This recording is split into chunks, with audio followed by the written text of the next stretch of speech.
नाम और नामी में अंतर नहीं है, परंतु भगवान के भक्त भगवान से भी अधिक भगवान के नाम से प्रेम करते हैं। नाम जप में स्वयं श्री कृष्ण भी विघ्न उपस्थित कर रहे हैं, तो नामाश्रित संत कहते हैं, हम भजन नहीं छोड़ डाल सकते। श्री सनातन गोस्वामी उच्च कोटि के संत थे। उनका अद्भुत वैराग्य था। महीने में एक बार मथुरा के ब्राह्मणों से भिक्षा में रोटी मांग लाते और रज में गाढ़ देते। 20 से 22 घंटे बाद भूख लगने पर यमुना जल में वही रोटी भिगाकर पाते थे। एक बार भिक्षा मांगने एक मैया के घर गए, तो वहां विराजमान श्री मदन मोहन जी के दर्शन हुए। ऐसे भाव विह्वल हुए कि रोने लगे। मैया भी उच्च कोटि की भक्ता थी और ठाकुर जी उस मैया के साथ अनेक लीलाएं करते थे। जब जब श्री सनातन गोस्वामी उनका मन दर्शन के लिए व्याकुल होता, तो उसी मैया के घर जाकर दर्शन करते रहते। वह मैया जान गई कि मदन मोहन जी के रूप में बाबा आसक्त हो गए। मैया बोली, बाबा इस काले से दिल मत लगाना। इसके उत्पात से मेरे नाक में दम हो गया है। ये बद्धा उद्यमी छोरा है।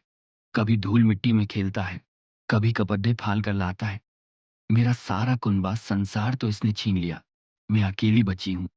अब दूसरा कुछ हो नहीं पाता। केवल इसी के पीछे समय बीत जाता है। इससे दिल मत लगाओ बाबा। सनातन गोस्वामी बोले, हमारा तो वैसे भी सब कुछ छूट गया है। एक लंगोटी के बाबा जी है और इन्हीं से प्रेम करने के लिए तो ब्रज में रहते हैं।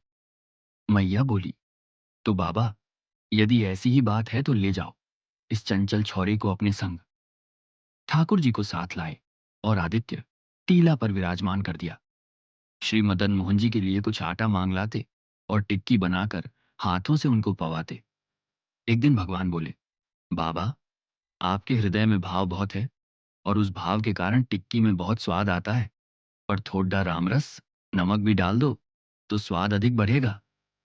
आप सनातन गोस्वामी भिक्षा में नमक भी मांग लाने लगे। कुछ दिन बाद भगवान बोले कि बाबा, टिक्की में स्वाद तो बहुत अच्छा है, परंतु बड़ा सूखा है। इसमें घी पड़ ढह जाए तो सट से गले के नीचे उतर जाएगा।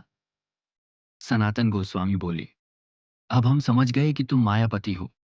कल कहोगे रसगुल्ला लाओ, परसों पकौधा लाओ, खीर लाओ।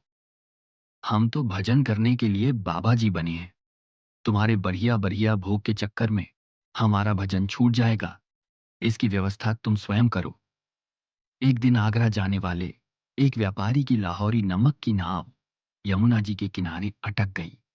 बड्ढे प्रयास करने पर भी नाव नहीं निकल रही थी।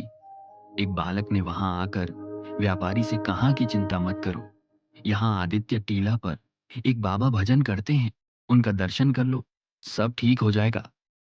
वह सनातन गोस्वामी जी के चरणों में प्रणाम करके बोला कि मेरी नाव फंस गई है, आप कुछ चमत्कार करके नाव निकाल दो। सनातन गोस्वामी ने ठाकुर जी की ओर इशारा किया और कहा, उनसे जाकर प्रार्थना करो, वही सब कुछ करने में समर्थ है।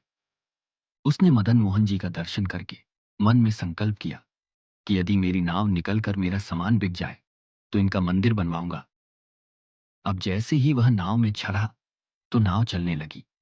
उसका नमक कपूर में बदल गया और बाजार में बड्ढे ऊंचे दाम में बिक गया। उसने ठाकुर जी के लिए लाल पत्थर का मंदिर बनवाया और 56 भोग नित्य लगे, इसकी व्यवस्था भी कर दी। कुछ खेती की जमीन और गौएं भी दी। ठाकुर जी की बद्दी भव्य दिव्य सेवा होने लगी। परंतु सनातन गोस्वामी की रहनी और वैराग्य में कोई अंतर नहीं आया। वे पहले की भांति ही भिक्षा मांग लाते और एक लंगोटी में भजन करते।